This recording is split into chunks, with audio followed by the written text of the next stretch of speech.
மோதி ரேக்லா திருவிழாவில் கலந்து கொள்வதில் ரொம்ப மகிழ்ச்சி.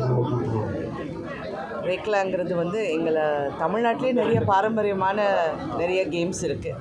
அதாவது இன்றைக்கி வெளிநாட்டிலேருந்து நிறைய கேம்ஸ் வந்தாலும், அதாவது கிரிக்கெட், டென்னிஸ் அந்த மாதிரி போட்டு இருந்தாலும், நமக்குன்னு நம்ம பெருமைக்கு ஒரு ஜல்லிக்கட்டாக இருக்கட்டும், இல்லாட்டி ரேக்லாவாக இருக்கட்டும், சிலம்பாட்டமாக இருக்கட்டும், குஸ்தியாக இருக்கட்டும், கில்லியாக இருக்கட்டும், இந்த மாதிரி சொல்லிக்கிட்டே போகலாம். சேவல் சண்டை இது மாதிரியெல்லாம் சொல்லிக்கிட்டே போகலாம். ஸோ அதில் வந்து இங்கே இந்த பகுதியில் வந்து இந்த ரேக்லாவை வந்து ஒரு போட்டியாக வச்சு இந்த பொங்கல் டைமில் இந்த சீசனில் வந்து இந்த திருவிழாவை நடத்துறது வந்து முதல்ல பாரதிய ஜனதா கட்சி சார்ந்த எல்லா உறுப்பினர்களும் மாவட்ட தலைவர்களும் தொண்டர்களும் நிர்வாகிகளும் எல்லாருக்கும் என்னுடைய வாழ்த்து சொல்ல கடமைப்பட்டிருக்கேன். முக்கியமாக இங்கே வசந்தராஜன் அவர்கள் வந்து இதை ரொம்ப சிறப்பாக இது நடத்திட்டு இருக்காரு. அவருக்கு என்னுடைய வாழ்த்துக்களை சொல்ல கடமைப்பட்டிருக்கேன். ஏன்னா இது வந்து ஒரு பாரம்பரியமான ஒரு ஆட்டம் தானே. அந்த பாரம்பரியமான ஆட்டத்தை மக்கள் வந்து அவ்வளோ ரசித்து இதில் பங்கேற்று, அது மட்டும் இல்லாமல் எல்லாமே இந்த லோக்கல் பிரீட் வந்து அதை என்கரேஜ் பண்ணுறாங்க. அதை வந்து ஒரு தெய்வமாக ஒரு குழந்தையாக பார்த்துக்கிட்டு அதை வளர்த்து இங்கே கொண்டு வந்து அவ்வளோ ஆசை இதில் கலந்து கொண்டு பார்க்குறதுல உண்மையிலேயே ரொம்ப நல்ல ஒரு தருணம்னு நான் சொல்லுவேன். சாரிங்க, எனக்கு கேட்கல.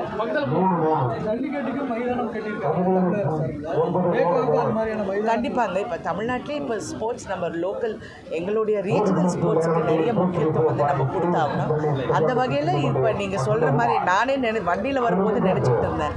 ஏன்னா நான் பல வருஷத்துக்கு முன்னாடி உழவன் மகனுங்கிற ஒரு படத்தில் இந்த ரேக்லா ரேஸு மாதிரி ஒரு காட்சி அமைக்கப்பட்டது. அதில் நான் பங்கேற்றிருந்தேன். அப்போ இது பார்க்கும்போதெல்லாம் நாங்கள் அப்போ பேசிப்போம், இதெல்லாம் வந்து இன்னும் மக்கள் ரசிக்கிறாங்க, இதை வந்து இன்னும் வரவேற்கிறாங்க. டெஃபினட்டாக இதுக்குன்னு கண்டிப்பாக பிரதமர் அவர்களுக்கு சொன்னால் அவர் கண்டிப்பாக இதை வந்து உண்மையாக இதை கவனிப்பார். ஏன்னா அவருக்கு எப்போவுமே தமிழ்நாட்டு மக்கள், தமிழ் மொழி, அப்புறம் எங்கள் பண்பாடு, இது எல்லாமே அவருக்கு ஒரு தனிப்பட்ட ஒரு மரியாதையும் அன்பும் இருக்குது. அதனால் இது கண்டிப்பாக இது நடக்கக்கூடிய ஒரு விஷயம். தமிழக அரசோட செயல்பாடு சார், நம்ம இங்கே ரேக்லாக்கு வந்துட்டோம். ஈஸியாக ரொம்ப தூரம். ஆனால் உண்மையான வருத்தப்பட வேண்டிய ஒரு விஷயந்தான். பாதுகாப்பு கண்டிப்பாக பெண்களுக்கு தேவை. அது வந்து எந்த மாற்று கருத்தும் கிடையாது. அந்த பாதுகாப்பு கொடுக்கறதுக்கு கண்டிப்பாக போலீஸும் செயல்படுவாங்க, எங்கள் ஸ்டேட் கவர்மெண்ட்டும் செயல்படணும். அதுதான் எல்லாரும் விரும்புவாங்க. பட்ஜெட் எப்படி தமிழகத்துக்கு? அது மிடில் கிளாஸுக்கு நல்லா ஹெல்ப்ஃபுல்லாக இருக்கிற ஒரு பட்ஜெட்டுங்க. அது வந்து மிடில் கிளாஸ் மக்களை கைவிடலை. மேடம், ரேக்லா வண்டியில் நீங்களும் பயணிச்சிங்க, அந்த அனுபவம் எப்படி இருக்கு சார்? நான் இது முதல் வாட்டி இல்லை சார், நான் நிறைய வாட்டி போயிருக்கேன். உழவன் மகன்லேயே நான் போயிருக்கேன். தற்போது அரசியல் களத்தை பற்றி ஒரு பக்கம் பெரியார் சார், அரசியல் பேசுகிறதுக்கு நிறைய பேர் இருக்காங்க. நான் இங்கே ரேக்லாவை பார்க்குறதுக்கு வந்திருக்கேன். இருந்தாலும் எல்லாருமே அவங்கவுங்க கருத்து, அவங்களுடைய பெர்ஸ்பெக்டிவ் சொல்கிறாங்க. அது வந்து தவறு ரைட்டுன்னு சொல்கிறதுக்கு எல்லாருக்கும் உரிமையும் இருக்குது. அது அவங்கவுங்க பேசிகிட்டு இருக்காங்க. ஆமாம், அது சர்ச்சைகள் போயிட்டுருக்கு. நானும் பார்த்தேன், படித்தேன். சரி, அவருடைய கருத்து சொல்லிட்டாரு, அடுத்தவங்க அவங்க கருத்து சொல்கிறாங்க. மக்களுக்கு தெரியும் அது எது ரைட்டு எது தவறுங்கிறது யாருக்கும் தெரியாமல் இல்லை. எங்களை விட மக்கள் தான் ரொம்ப உஷாராக இருக்காங்க.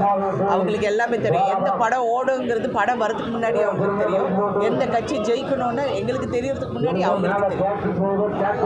பெரியார் சொல்லியிருக்காரு, அவங்களோட 4 நாடகம் வந்து நான் இவ்வளோ நாள் பேசுனது 4 நாடகத்தில் சொல்லிடுவோம்.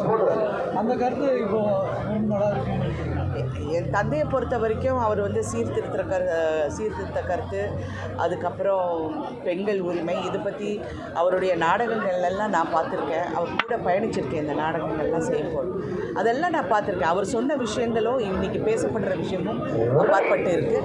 So I don't want to get into that controversy.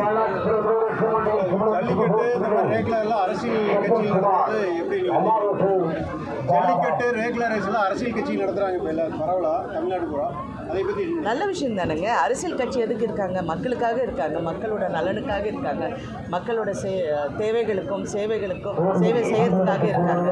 இந்த மாதிரி விஷயங்கள் நீங்கள் இங்கே வந்திருக்கிற ஒரு 10 பேரை கேளுங்க, இது நல்லா இருக்கா இல்லையா, நல்லா இருக்குன்னு தான் சொல்லுவாங்க. ஏன்னா இது வந்து அவ்வளோ ஒரு நல்ல விஷயம். அதை வந்து முன்படுத்தி செயல்படுறது வந்து எந்த கட்சியாக இருந்தாலும் பாராட்டப்பட வேண்டியது. ஜல்லிக்கட்டில் வந்து அரசியல் தலையீடு சொல்கிறாங்க, அதை பற்றி நீங்கள் அப்படிங்களாம் எனக்கு தெரியல. ஏன்னா எங்களுக்கு அங்கே நாங்கள் சரத் சார் அவங்களுடைய ஊர் வந்து அங்கே பக்கத்தில் தான். ஸோ நாங்கள் போயிருந்தோம். ஒரு காலகட்டத்தில் எல்லாரையும் கிரிட்டிசைஸ் பண்ணுவாங்க. தமிழ்நாடு விளையாட்டுத்துறை வந்து இது முன்னெடுத்து தமிழ்நாடு விளையாட்டுத்துறை வந்து இதை முன்னெடுக்கணும்னு நினைக்கிறீங்களா? நான் நினைக்கிறேன், அவங்க தான் நினைக்கிறேன். நீங்கள் என்ன நினைக்கிறீங்க? நான் என்ன, அவங்க நீங்கள் நினைக்கிறது தான் எல்லாரும் நினைப்பாங்க. எல்லாருமே இது நல்லபடியாக இருக்கணும்னு தான் நான் நினைப்பேன். தமிழக வெற்றிகளும் 2ஆம் ஆண்டில் அடியெடுத்து கூட சக நடிகர் விஜய் அறிவிப்பு. அவருக்கு என்னுடைய வாழ்த்துக்கள் நான் ஏற்கனவே சொன்னேன். ஓகேங்களா? தேங்க்யூ.